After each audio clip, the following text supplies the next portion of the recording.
Good luck. Yeah, good to see you. I'll see. Sorry, was I reach across?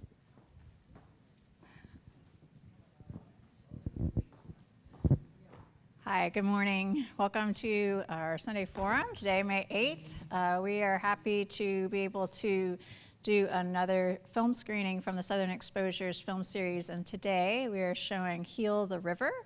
And so we have Jack West, who is the policy director with Alabama Rivers Alliance, and he will be here to introduce the film and then to guide our discussion afterwards. So welcome, Jack.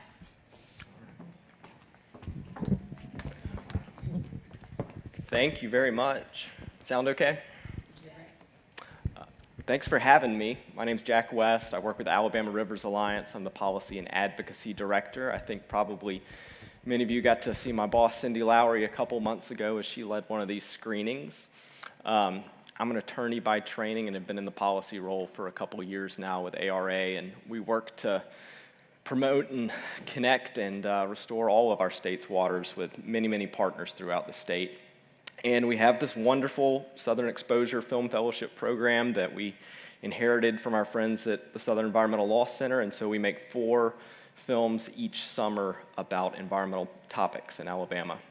And we're just gearing up to bring in 4 new fellows next month and do it all over again. But I really, really love the film that you're about to see, Heal the River. We worked with a wonderful filmmaker, Polish, Paulina Sobczak, and we made a film about some of the hydropower relicensing work that we've been engaged in for decades and the effects that dams and diversions and obstructions have in our waterways on our biodiversity and what we can do about it. So I'm really looking forward to talking to you and hearing your opinions of the film and questions about it, and I'll be around all morning if you want to hang and talk afterwards too. So, shall we watch?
This is a historic view of the Tallapoosa River before the dam, all the way from the proposed dam site at Crooked Creek, following all down the river to Malone, which is the first bridge below the dam, where Tommy and Jimmy Traylor live.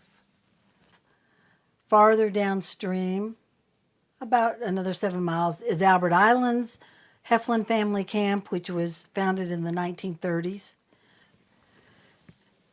And down to Wadley, all of this way, all the way to Horseshoe Bend Military Park.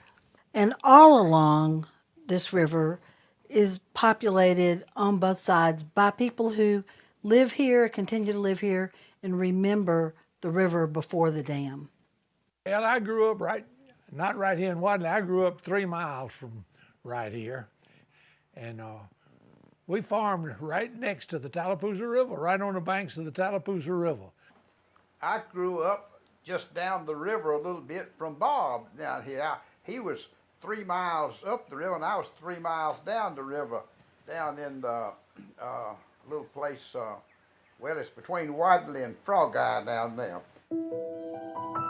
When I was a child, we visited Wadley. Both sets of my grandparents lived here. Something that always stuck with me as a child, those were in the days when everyone wrote letters back and forth. And in every letter that my grandmothers wrote, I remember they would mention something about the river. The river's up this week, the river's down, nobody can fish. And so that was a common theme in their correspondence with us. So that made a real impression on me as a child. And now I can't cross the river bridge without looking to see if the river's up. It's just a point of conversation, it's a point of reference for all of us. We just gravitate toward how the river's running.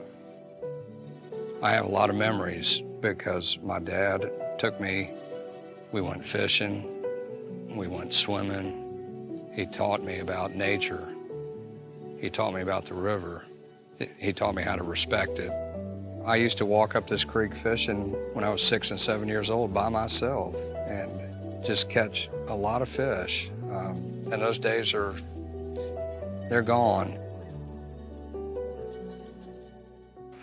I didn't hear anybody talk about real concerns about building the dam. In fact, I think most folks were proud of it. Oh, yeah. People had anticipated that dam for 50 years because, you know, it had been rumored it was going to build a dam on the river. On the river somewhere. And so, everybody was just... Yeah, everybody pretty well enthused about the idea of building a dam on the river.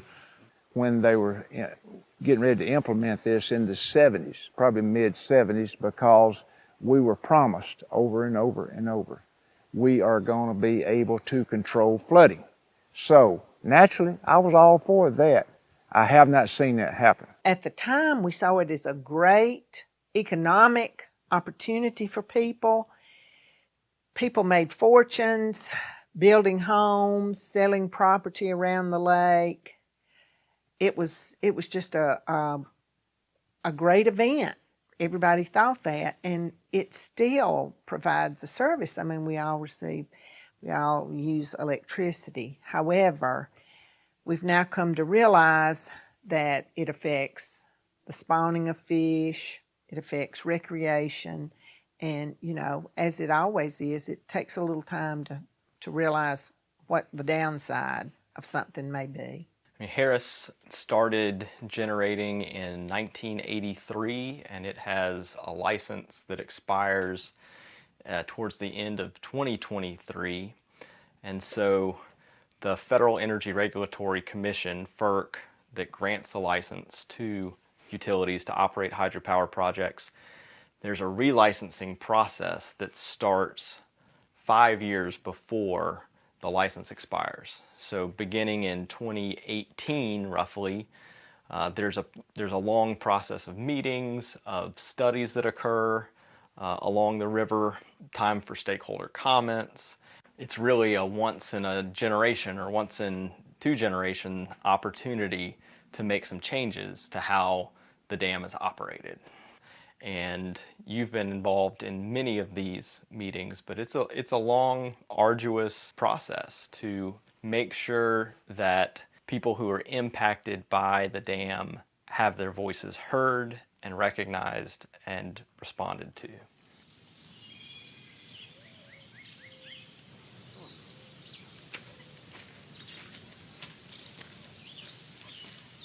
Come here, Macy. What you looking at, Dad? Taking a look at this petition that we got together, hoping to lower the lake level. That didn't go over too good.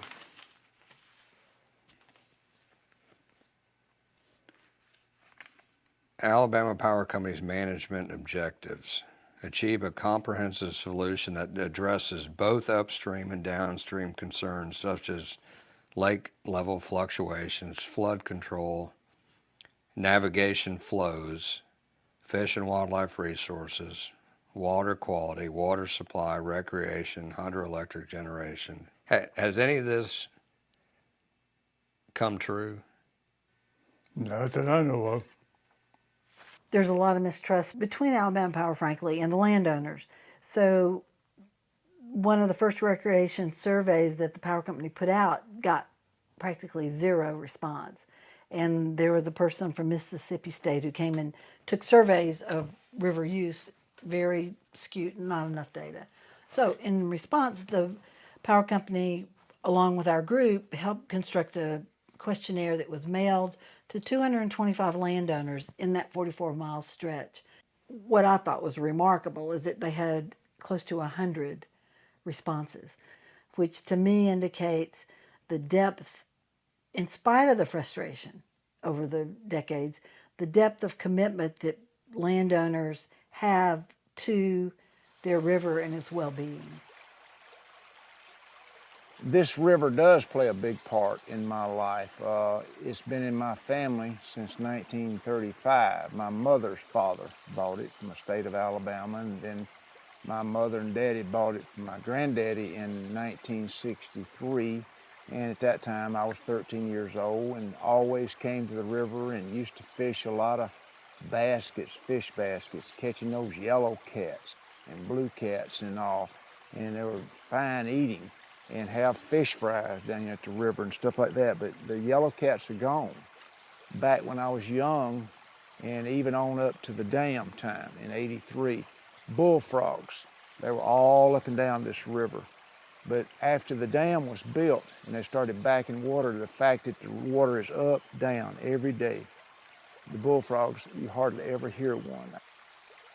One of the things that I've been studying over the years is the impact of temperature from Harris Dam. Because of where they release the water at the dam, the river is cooled down during generation events. And this impacts many things related to fish, such as survival, hatching success, and even growth rates. In 1951, Homer Swingle conducted a rotenone survey here at Horseshoe Bend on the Tallapoosa River. And in that survey, he collected data on the fish community. And he reported that the community was comprised almost entirely of minnows and catfishes. Today, the fish communities in the Tallapoosa River below Harris Dam are very different from what they were in 1951 and are more comprised of black basses and sunfishes.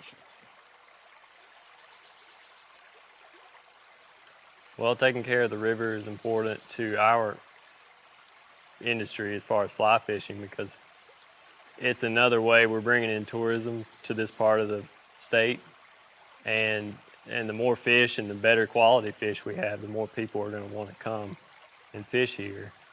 From the relicensing project, I'd like to see better access as far as boat ramps and just ways that the public can get to the water, to put their boats in, to enjoy the river that we have, and it not just be a dirt slide under a bridge.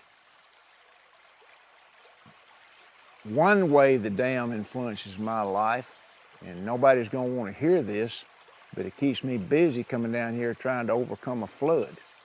And you would be hard pressed to find a landowner below the dam that is tickled about that dam. There's a tree right there it's probably about 8 inches in diameter, and the big flood of 2003, it got around that tree. But the water, that was the highest ever recorded. In the record, it's showing 37.6 or 37.5 feet at Wadley Bridge. The water at Wadley went over the top. The river went over the top of the bridge at Wadley.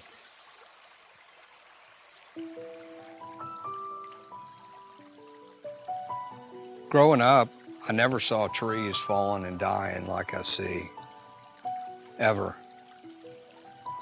The only time you saw a tree come down was in a massive flood, and now, look around. They were beautiful. I mean, you look at the banks, there's death up until the point of the high mark from generation. It killed off all the grasses. But, this was all rocks, and now it's all mud. I want to show you what the creek looked like before the dam. So we have to get probably another quarter of a mile up the creek to get away from the effects of the generation from Lake Harris Dam, and you'll start to see a difference. And as soon as you get to a point where the water doesn't affect the creek anymore, it's beautiful. The way it looks up the creek is the way it looked all the way to the river. And also the way the riverbank looked before the dam.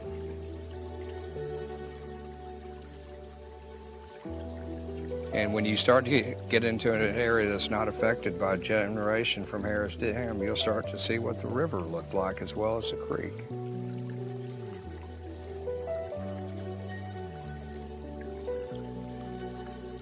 They've opened one turbine on the Harris Dam, and the creek floods, they generate, and so everything washes down to the point of where there's zero current from the backflow of the river, and then you get trash buildup, and that's where all the sediment comes from.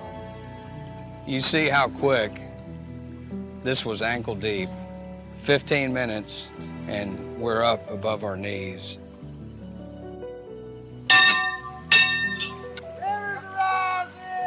Come out! Come out! The river's coming up! Let's go, let's go! What's happening? The river's coming up. What's happening? The river's coming up. Come here. We're trying to get those people out of the river. I'm gonna watch it come out. Dangerous. Dangerous. We got to get them out of the river. Now, when the water is released, it comes downstream so rapidly that if you're not aware of that, you're not aware that it can come downstream so rapidly, you can be caught out in the river in a dangerous current. You know, I want my child to be here to explore and have fun and not be afraid that, you know, he's going to get swept away, that he's going to have to get rescued, that he's going to have to, you know, or worse, something worse could happen. And so, you know, even yesterday, a cousin had to go across the river when the river came up without warning, and not on the schedule that we were told about, to go and get a couple other little girls. Yes, they were in life vests, but they still needed help to get back across, and that's terrifying. And we want to be able to be out here and have fun and enjoy the water. So for our children, for the next generation and beyond, it's such a beautiful river, and it's clean, which is rare. You can actually see the bottom. Today he got to see fishes. He said, "Look, Mommy, look at the fishies." So we want to keep it. I said that. That's what I said. It sure is. Welcome to the Alabama Power Reservoir Information System. We are pleased to provide you information and hope you will safely enjoy the many benefits of our lakes. Please be aware that the generation schedule and subsequent water releases from the dams are subject to change without notice. Please understand that you alone are responsible for your safety on the lakes and rivers. Generation schedules and shoreline permitting for the Tallapoosa River, press 1. For Harris Dam, press 1. For lake levels, press 1. For generation schedule, press 2.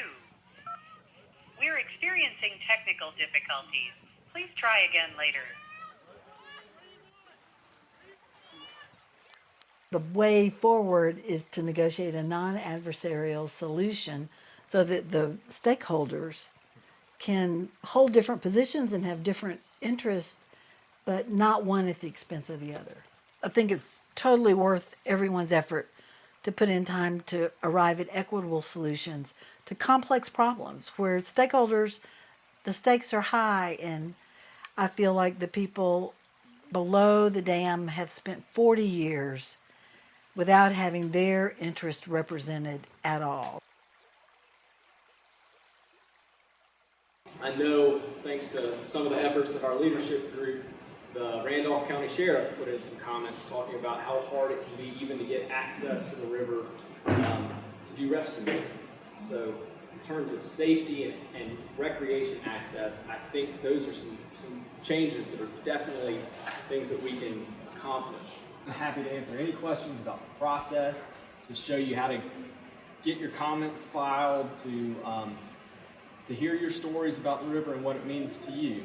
So I'm going to open it up for questions now. What exactly are they calling flood control? Because I think we have two very different definitions. A month ago, I lost half my goat herd because it poured rain for a week. Everybody knew it was going to flood, everybody. And they left that water low up until in the middle of the night. And I'd already turned my goats out so they could get up the hill. And I'm wading out there in the dark, waist deep, trying to save my goats. All right, and the next morning, half of them are drowned. I would like for Alabama Power to take a more proactive approach to the impacts that they're having downstream. I realize there are great economic benefits in the dam, the houses on the lake, but there are also generations of people who have lived and relied on the river who hate to see it just become a place to dump the water when it gets too high on Lake Wedowee. We have a rich history down the river of having had Native American sites, and you can still find arrowheads in places here. So I hate to see those places just literally wash away. I'm not sure how the relicensing program is going to change my life. Life's going to go on if the world stands, and if I live, I'll go on. But I would hope that in this relicensing process, it would get some attention to Alabama Power to where they could do better. If they could just get down here and look at stuff on the river, what they're doing downstream. You know, there's more to this world and to this county than above the concrete. But let's have some concern about what it's doing to the landowners downstream and what we have to put up with. I know this has pulled a lot of tax money into Randolph County, but still, these people downstream, landowners on into about several counties down through here, we're taxpayers too. We're human beings too. I'd love for them to consider the restoration of the river, to repair and rebuild what's been lost. Children are children. They want to explore whether it's a lake or whether it's a river, but there's so much more to the river. And we want our children to be safe. We want them to explore and enjoy the wildlife. We want them to see fish. The ability for a father to take their kids to a place like this and get them out from behind a computer, out from behind Xbox, get them away from the bad influences in life that take them in the wrong direction. That's why I turned out the way I did. It was this.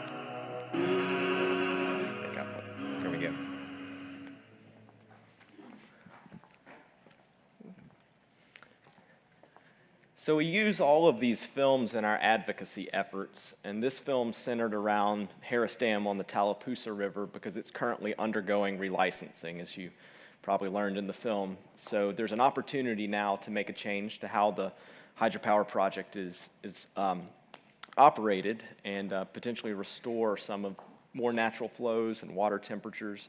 But this is just one of many, many dams that we have and one of many hydropower projects that we have in Alabama. And I'm sure this crowd already knows about our amazing biodiversity that we have in our state. And I won't harp on it too long, but we are #1 in freshwater biodiversity. But what I was floored to learn just a couple years ago when I started doing some of this work is how much has been lost. the damming of the Coosa River over about 50 years in the last century resulted in the largest modern mass extinction event that we've ever seen. We lost almost 40 freshwater species over the course of about 50 years. It's still an amazingly biodiverse river, but there used to be many, many more species. And so I'm really glad to see faith communities adopting a care of creation mentality, and I hope it spreads.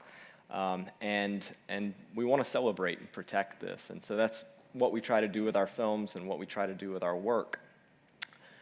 I would love to hear your thoughts and questions and have some discussion and not just me talking. So if anybody's got questions or anything you want to share that came up for you as you were watching the film. A lot of this focused on the impacts to people, because people are who can raise their hands and file comments and talk to the agencies and to the utilities.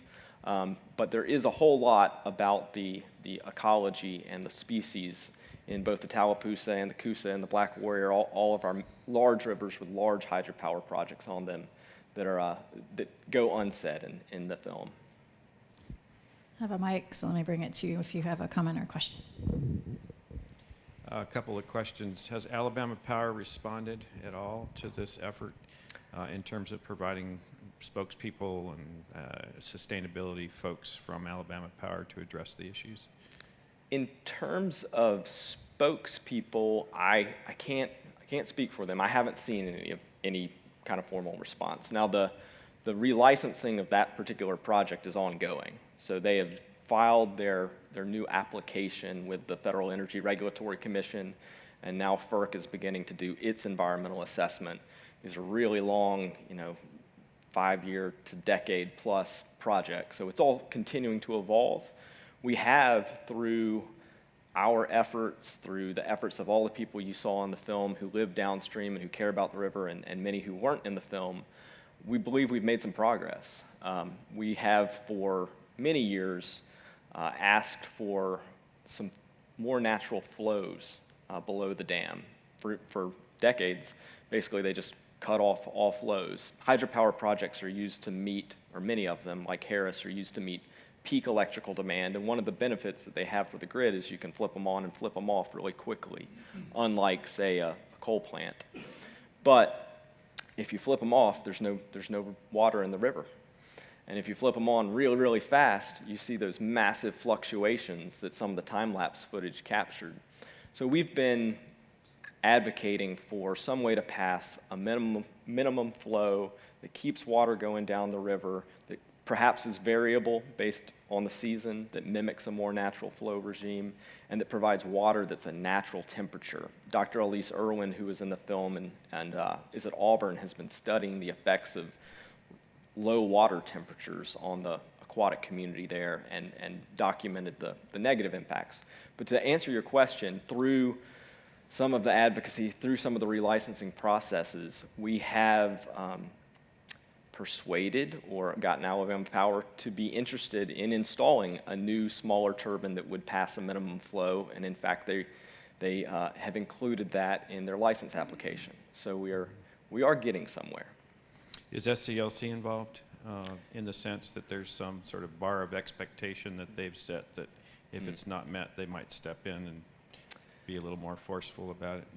They're still involved on the Coosa dams. So there's 7 hydropower projects on the Coosa River that we have been engaged on for decades through a relicensing, and that SELC represented our group and American Rivers when we had to challenge the, in our view, insufficient license that was not protective of the river. At Harris, we're not really to that point yet. We're not to the point where we need to decide, and we hope we don't get to that point. Right, we can get everybody around the table. What can we do as individuals at this point on this particular issue? Is there somebody we can write a letter to? Is there either somebody in politics or Alabama Power that we should direct our letter to? Is that on a website somewhere? Yes. We've got a website, Heal the River, where this film lives, and anybody can watch and share, and has more directions about how you can get involved. The decision makers that I would recommend you reach out to are FERC. Anybody can file public comments with the Federal Energy Regulatory Commission. There's directions on how to do that on the website for either the Coosa or the Tallapoosa dams. And I wouldn't hesitate to reach out directly to the utility, to Alabama Power, and say this is something we're concerned about just as ratepayers, and we'd like to see some changes. Thank you. Appreciate what you're doing. You just pass it right next to you. As we become the push to become environmentally less dependent on gas and oil, move to electric vehicles and so forth, how do you address that with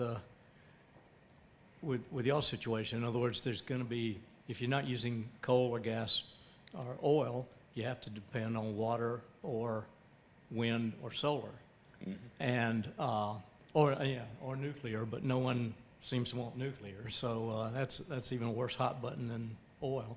Yeah. So it's going to put more demand, it seems like to me, on generation of hydroelectric power. So how do you address all of that? I mean, it's trading one environmental issue for another, it seems to me. Absolutely. That's a really good question, and something that energy regulators and policymakers and utilities around the country are grappling with. Hydropower can be a really valuable asset for the grid that provides a lot of services and can accommodate a flexible, more variable grid that has more wind and solar generation in it. So it can be a complementary asset. And it is worth noting that right now we have damaged our rivers pretty significantly to the point where we're really only getting about 4 to 6% of the state's electricity from the hydro generation. It wasn't that way. It wasn't that same percentage when the dams were built, obviously, but they have, it is a relatively small portion of generation and overall generation capacity compared to our other generation sources. But as we move to more solar, more wind, more energy storage technologies, there is a push to build new large hydropower projects in Alabama. One thing that hasn't been considered, and that there is a lot of really evolving important science, is the greenhouse gas emissions of hydropower projects, of reservoirs. And there's some great science being done by researchers around the country and around the world, and there's some great modeling tools where you can poke in parameters about a given freshwater reservoir created by a dam that's either has hydropower or doesn't have hydropower, and figure out how much methane is coming up out of these reservoirs or out of the spillways or escaping from the water when it passes through the turbines. So when you convert a river to a lake, you change the whole ecosystem, and that's kind of what caused some of those extinctions. But you also flood a ton of biological matter, and when you have a reservoir that has a very low oxygen content at the bottom of it, and you've got a bunch of organic matter that decomposes in the absence of oxygen, a lot of methane is created. And as you guys know, methane is a pretty potent greenhouse gas. So as we think about our future mix of energy generation sources, whether it's solar, all energy generation has some life cycle emissions. Even building a solar panel has some level of emissions. But we need to begin to get away from the idea that all water or all electricity generated with water is emissions free, because science is telling us that's not really the case. And our organization's been doing some work to quantify with a modeling tool how much methane is coming out of Harris and some other reservoirs, and that'll be publicly available soon, and I'll share it with you. But good question. Others? Lois? Something you said kind of about the dams not being as productive as they were. Can you explain that a little bit? I don't understand much about hydro, how it works. Well, they continue to produce a lot of electricity, What I meant is a fraction of our overall electricity generation. When, I mean, some of the hydropower dams are the earliest sources of electrical generation that we had in Alabama. The TVA dams, the dams in Alabama Power Service territory. But as we've required more and more electricity, we've built other sources of generation, and we're continuing to do that. And so the percentage of electricity and overall generation capacity, the ability to generate electricity, has shifted as we brought on more coal, more gas, more solar, more wind, more other sources. And so the hydro, while it provides a whole lot of services to the grid overall, is really a pretty small fraction of the electricity that we use. Does that answer the question? And you preceded it by saying something about how we had damaged the rivers. Mm-hmm. So I thought maybe that there was something that we had done to the river that caused the hydroelectric power to be diminished. No. Actually, just building the structures of the dams changes the ecosystems and fragments the habitat for aquatic species, for fish that need to go up and down the rivers to spawn and live out their life histories, and for all of the mussels that depend on those fish as hosts in order to reproduce. So that's what I meant, just by creating those obstructions. Okay, thank you. So Jack, what is the fix? Is it to remove the dams or alter the dams, or what's ideally how would we fix our problem? Yeah, so it's site specific. You know, they're not all going to come down instantly. There have been some incredibly successful dam removal projects in the country. We're not asking for this one to be taken down. We're asking for it to be operated in a way that is more environmentally sustainable, less negatively impacting. But we're also engaged in work on some of the lower Alabama River dams that could potentially result in removal or partial removal, or creating bypass channels around the dams, or installing fish ladders. Or there are ways to lessen the impacts dramatically. We just haven't done them here. So in some cases, removal might be the right option, because dams do fail. They're very expensive to maintain and keep up. But some also provide very valuable services. I mean, you can imagine the folks on the lake above the dam, how they might feel if it went away.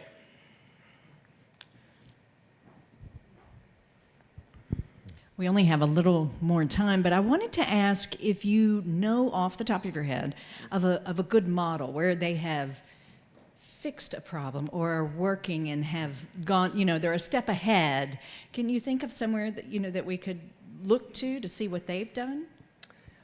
I don't have a great example to point you to, but I will say on a larger level, our organization, Alabama Rivers Alliance, participates with a whole collection of groups kind of like ours around the country in something called the Hydropower Reform Coalition. And we're on the steering committee of that group and have been for many years. And nationally, the Hydropower Reform Coalition has been working with indigenous tribes and with the hydropower industry to potentially amend the Federal Power Act, which governs a lot of how hydropower is licensed, to make some sweeping positive changes that everybody agrees to. So we're not quite there yet, but there has been a whole lot of forward progress in just the last couple of years as we talk about what the future of our energy mix looks like, and whether we build more hydropower or don't build more hydropower, or put it on dams that don't have it. There is some really encouraging progress that's being made.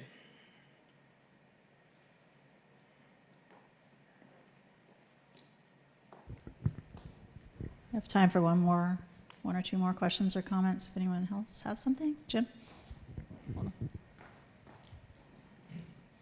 So the paradox out west, as you well know, is that climate change is exacerbating drought, and all you have to do is look at Lake Mead and see how far you have to go now to launch your boat. So they have less water to generate hydroelectric. So right. I assume that out west you have to think about your energy portfolio, renewable energies, maybe not so much with hydropower in the picture. It's a little different here where we have maybe an excess of water. So it depends on what part of the country you're looking at. The other thing is, you might point out, I think there's this amazing project going on the Alabama River. They're considering sort of a fish bypass. Yeah. That has received millions of dollars of funding to sort of, I don't know if it's just sort of planning at this point or if they're actually going to start digging soil. But the idea would be that you would potentially see mullet in the Cahaba River here in Birmingham, if you can imagine. Those species that come up the rivers that used to potentially could work their way back up the Alabama and into the Cahaba River. And so that's an amazing concept to think. It is, and see sturgeon. You look for a positive, and that's something that a lot of federal agencies and nonprofits have come together to try to make that project work. Yeah, they're still in the study process right now, and we had a call about it the other week. We're working with the Nature Conservancy and a lot of water stakeholders who are interested in seeing the 2 lower dams owned by the Army Corps of Engineers on the Alabama, that if we can get fish around them, either through partial removal, full removal, bypass channels, other ways, you would be able to reconnect the Cahaba to the Gulf of Mexico, which would be awesome. So we can undo some of this. Yeah.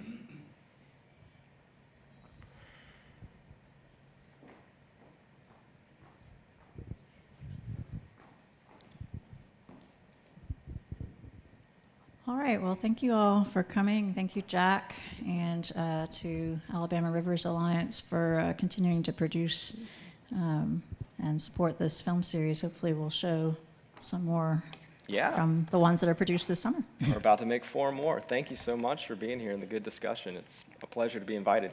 All right, thank you.